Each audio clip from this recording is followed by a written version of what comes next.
이 모든 이야기들 중 아마도 가장 놀라운 순간은 인간이 신성한 것을 이해하려는 시도가 얼마나 다양하고 대담했는지를 깨닫는 것입니다. 영지주의자들이 우리의 세상을 창조한 신이 악하거나 적어도 불완전한 눈먼 신일 수 있다고 주장하는 생각은 정말 혁신적입니다. 이는 세상의 악과 고통에 대한 근본적인 설명을 제공하며 우리가 익숙하게 알던 세계관을 마치 우주 감옥 탈출 드라마처럼 뒤바꿉니다. 에스겔의 기계적인 천사, 인간과 씨름하는 신, 비슈바 바루파의 압도적인 공포, 뱀 형상의 데미우르고스에 이르기까지 이 모든 이미지들은 단순히 기묘한 환상이 아닙니다. 이것들은 오직 상징이라는 언어로 표현될 수 있었던 심오한 철학적, 신학적 사색입니다. 이러한 시도들은 인간이 초월적인 힘을 탐구하려는 열망이 얼마나 인간의 사고를 평범함의 경계를 넘어설 수 있도록 만들었는지를 보여줍니다. 영상을 끝까지 시청해 주셔서 감사합니다. 저희는 경이로운 발견들로 가득 찬 이 심오한 주제에 겨우 발을 들여놓았을 뿐입니다. 신성한 텍스트의 가장 기묘한 구석들을 탐험하는 이 여정이 마음에 드셨다면 채널 구독과 좋아요, 그리고 알림 설정까지 잊지 마세요. 새로운 영상들을 놓치지 않으실 겁니다. 자, 이제 여러분께 질문이 있습니다. 오늘 다룬 내용 중 어떤 부분이 가장 기묘하게 느껴지셨나요? 아니면 오히려 가장 의미심장하게 다가왔나요? 혹시 저희가 언급하지 않은 다른 독특한 신의 모습에 대해 알고 계신가요? 여러분의 생각을 댓글로 남겨주세요. 저희도 궁금합니다. 자, 저희 목록의 5번째입니다. 이제 곧바로 구약 성경의 깊고 기묘한 이야기 속으로 빠져들어 보겠습니다. 마음의 준비를 단단히 하셔야 할 겁니다. 왜냐하면 이 묘사는 종교적인 경전이라기보다 마치 SF 블록버스터 영화의 한 장면처럼 느껴지거든요. 바로 선지자 에스겔의 유명한 환상에 대한 이야기입니다. 사람의 형상을 기대하셨다면 잊으세요. 에스겔은 움직이는 신성한 기계장치 혹은 하늘을 나는 보좌라고 할 수 있을 만한 것을 묘사합니다. 그는 4개의 놀라운 날개 달린 생물체를 보았는데 각각의 얼굴이 하나가 아니라 무려 4개였습니다. 사람, 사자, 소, 그리고 독수리의 얼굴이 각기 다른 방향을 바라보고 있었죠. 이 생물체들 아래에는 정말 상상력을 초월하는 것이 있었습니다. 바로 바퀴였죠. 하지만 단순한 수레바퀴가 아니었습니다. 선지자는 이를 수레바퀴 속의 수레바퀴라고 묘사했는데 방향을 틀지 않고도 어느 방향으로든 움직일 수 있는 복잡한 구조였습니다. 그리고 가장 섬뜩한 부분은 이 바퀴들의 테두리가 온통 눈으로 가득 차 있었다는 거예요. 이 장면을 한번 상상해 보세요. 현대 UFO 연구가들과 고대 외계인 설 지지자들이 이 텍스트에서 외계 우주선에 대한 직접적인 묘사를 읽어내는 것도 무리가 아닙니다. 고대 세계의 이야기치고는 너무나도 기술적으로 들리니까요. 그렇다면 과연 이것의 진짜 의미는 무엇일까요? 신학자들은 이를 매우 복잡한 알레고리, 즉 우의적인 표현으로 설명합니다. 4개의 얼굴은 땅 위의 모든 생명체를 상징합니다. 창조의 정점인 인간, 야생동물의 왕인 사자, 가축 중 가장 강력한 소, 그리고 하늘의 지배자인 독수리 말이죠. 어디로든 움직일 수 있는 바퀴는 하나님의 무소부재하심, 즉 어디에나 계심을 상징합니다. 그리고 셀 수 없이 많은 눈은 그의 전지하심을 나타내죠.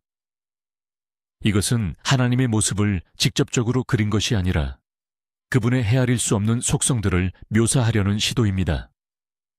즉, 그분은 어디에나 계시고 모든 것을 보시며 모든 피조물 위에 군림하신다는 것을 말이죠. 단순히 구름 위에 앉아있는 노인 이미지보다 훨씬 더 복잡하고 심오하다는 것을 부인할 수 없을 겁니다. 복잡한 우주 메커니즘 이야기에서 이제 훨씬 더 개인적이고 어쩌면 육체적인 주제로 넘어가 볼까요? 네 번째로 소개해드릴 이야기는 성경 전체에서 가장 기묘하면서도 실제적인 육체적인 격투에 관한 것입니다. 바로 창세기 속 족장 야곱이 벌이는 실제 격투에 대한 이야기인데요. 그 상대가 단순한 인간이 아니라 놀랍게도 바로 하나님이었습니다. 한번 상상해 보세요. 깊은 밤 야곱은 강계 홀로 남아 있습니다. 그때 갑자기 한 신비로운 인물이 나타나 그를 공격하죠. 말다툼도 아니고 영적인 싸움도 아닌 해 뜰 때까지 이어지는 실제 육체적인 격투가 시작됩니다. 이 이야기에서 가장 놀라운 점은 바로 그 신비로운 상대가 야곱을 이기지 못한다는 것입니다. 한낱 인간이 신적인 존재와 대등하게 싸움을 이어가는 거죠. 결국 그 낯선 이는 야곱의 허벅지 관절을 쳐서 다치게 하지만 그럼에도 싸움은 끝나지 않습니다. 동이 틀 무렵 낯선 이는 자신을 놓아달라고 요청합니다. 그러나 이미 자신이 누구와 씨름하고 있는지 깨달은 야곱은 말하죠. 당신이 나를 축복하지 않으면 놓아주지 않겠습니다. 그 대가로 그는 이스라엘이라는 새 이름을 받게 되는데 이는 문자 그대로 하나님과 씨름했다는 뜻입니다. 이처럼 싸우고 논쟁하고 심지어 힘으로 축복을 요구할 수 있는 하나님의 모습은 정말 놀랍습니다. 이는 멀리 떨어져 있고 접근하기 어려운 창조주라는 고정관념을 완전히 깨뜨립니다. 여기서 하나님은 갈등과 싸움을 통해서라도 직접적으로 교류할 수 있고 또 그래야만 하는 존재로 나타납니다. 저희 순위 3위는 하나님을 직접 본다는 것 자체에 의문을 던지는 장면입니다. 야곱은 하나님과 씨름할 수 있었지만 모세는 그 이상을 원했습니다. 바로 하나님을 직접 뵙기를 갈망했죠. 그리고 그가 받은 대답은 성경 속에서 가장 신비로운 이미지 중 하나를 만들어냈습니다. 이야기는 이렇습니다. 선지자 모세가 시나이산에서 하나님과 직접 대화하고 있을 때였습니다. 그는 정말로 대담한 간청을 합니다. 모세는 주의 영광을 내게 보이소서라고 말하죠. 본질적으로는 주님의 참된 모습을 제게 보여주십시오라는 의미입니다. 하나님의 대답은 예이면서 동시에 아니오였습니다. 하나님은 동의하시면서도 매우 기묘하고 두려운 조건을 내겁니다. 모세에게 너는 내 얼굴을 보지 못하리니 나를 보고 살 자가 없음이니라라고 말씀하셨죠. 이 부분이 핵심입니다. 대신 하나님은 기묘한 방책을 제시하십니다. 모세를 바위 틈새에 숨기겠다고 하셨습니다. 그리고 당신이 지나갈 때 당신의 손으로 모세를 가려줄 것이라고요. 하나님이 지나가신 후에야 손을 거두실 것이며 모세는 오직 하나님의 등만 보게 될 것이라고 말이죠. 이것은 대체 무엇을 의미할까요? 물론 여기서 말하는 등이 육체적인 등을 의미하는 것은 아닙니다. 이 이미지는 강력한 비유입니다. 하나님의 얼굴은 그분의 완전하고 헤아릴 수 없는 본질을 뜻합니다. 필멸의 존재인 인간이 그것을 직접 마주한다면 소멸될 것입니다. 반면 하나님의 등은 세상에 남기신 흔적, 그분의 행적, 그리고 그분의 영광이 드러난 모습입니다. 이는 인간의 인식이 파괴되지 않고 감당할 수 있는 전부입니다. 하나님이 너무나 위대하시기에 우리는 그분의 존재로 인해 나타나는 결과들을 통해서만 간접적으로 그분을 알 수 있다는 사상인 거죠. 이제 아브라함 계통 종교에서 벗어나 동쪽으로 시선을 돌려 힌두교의 세계로 들어가 보겠습니다. 그곳에서 두 번째 이야기를 만나게 됩니다. 이전의 묘사가 기이하고 불가사의했다면 이번 이야기는 진정으로 포괄적이고 웅장하며 심지어는 경외심마저 불러일으킬 정도로 압도적입니다. 바로 크리슈나의 우주적인 형태, 비슈와루파에 대한 이야기입니다. 이 이야기는 힌두교의 성스러운 경전, 바가바드기타에 묘사된 전장에서 펼쳐집니다. 위대한 전사 아르주나는 자신의 친척들과 싸워야 할지 깊은 갈등에 빠져 있었습니다. 그의 전차를 몰던 크리슈나는 사실 최고신 비슈누의 화신으로 아르주나에게 가르침을 주었습니다. 그리고 자신의 신성한 본질을 증명하기 위해 크리슈나는 아르준에게 자신의 진정한 우주적인 형태를 드러내 보이기로 합니다. 아르주나의 눈앞에 펼쳐진 광경은 그 어떤 인간의 상상력과 논리도 초월하는 것이었습니다. 그는 단순한 형상이 아니라 하나의 몸 안에 모든 우주가 담겨있는 모습을 보았습니다. 헤아릴 수 없이 많은 얼굴과 눈, 팔과 입이 모든 방향을 향해 있었고 마치 수천 개의 태양이 동시에 하늘에 떠오른 듯 눈부시게 빛나는 몸이었습니다. 그 형상 안에서 아르주나는 세상의 모든 존재, 즉 모든 신들과 악마들, 모든 인간과 행성, 그리고 은하계를 보았습니다. 과거와 현재, 그리고 미래까지도 한눈에 들어왔습니다. 심지어 자신의 적들을 포함한 모든 전사들이 불꽃 뿜는 신의 입속으로 빨려 들어가 마치 불길에 뛰어드는 나방처럼 사라지는 모습까지 목격했습니다. 이 형상은 너무나 강력하고 두려웠기에 가장 위대한 전사였던 아르주나조차 공포에 질려 전율했습니다. 그는 크리슈나에게 이 광경을 거두고 익숙한 인간의 형태로 돌아와 달라고 간청했습니다. 비슈와루파는 단순히 외형에 대한 묘사가 아닙니다. 그것은 절대적이고 헤아릴 수 없으며 때로는 섬뜩하기까지 한 신의 총체성을 보여주는 것입니다. 신은 모든 존재의 창조자이자 파괴자이기도 합니다. 그리고 마침내 오늘 다룬 개념들 중 가장 파격적이고 어쩌면 가장 충격적인 신의 개념, 바로 1위에 해당하는 내용을 살펴보겠습니다. 만약 우리 세계의 창조주가 전지전능하고 지혜로운 존재가 아니라 하나의 실수라면 어떨까요? 불완전하고 무지하며 심지어 악한 존재라면요. 영지주의의 세계, 그리고 영지주의의 핵심적인 적대자, 데미우르고스를 만나보시죠. 영지주의는 초기 기독교 내에서 발생한 신비주의적 흐름으로 이단으로 여겨졌습니다. 영지주의자들은 진정으로 존재하며 인식 불가능하고 완전한 신이 있다고 믿었습니다. 이 신은 영적인 빛의 세계에 거주한다고 보았죠.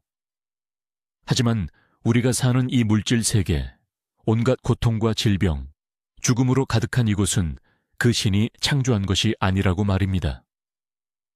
그들의 가르침에 따르면 우리 세계는 얄다바오트 또는 데미우르고스라고 불리는 하위신의 작품입니다. 그는 최고의 영적 존재 중 하나의 실수로 인해 탄생했으며 신성한 충만함에서 단절되었다고 합니다. 이 창조주는 눈멀고 무지하며 오만하다고 묘사되었습니다. 그는 종종 사자머리에 뱀의 몸을 한 모습으로 그려졌는데 이는 분노와 저급한 본능을 상징했습니다. 데미우르고스는 자신의 무지 속에서 오만하게도 스스로를 유일신이라 선포했습니다. 구약성서의 구절을 인용하며 나는 질투하는 하나님이니 나 외에는 다른 신이 없다고 말했죠.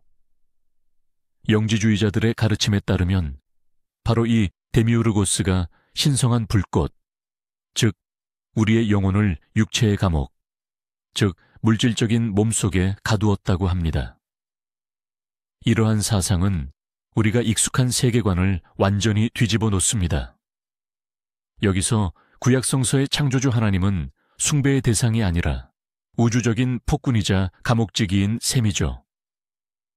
그리고 인간 삶의 주된 목표는 그를 섬기는 것이 아니라 그노시스라는 비밀스러운 지식을 통해 깨어나 자신의 진정한 영적 본성을 깨닫고 그의 물질적인 감옥에서 벗어나 진정한 신의 세계로 본향으로 돌아가는 것입니다.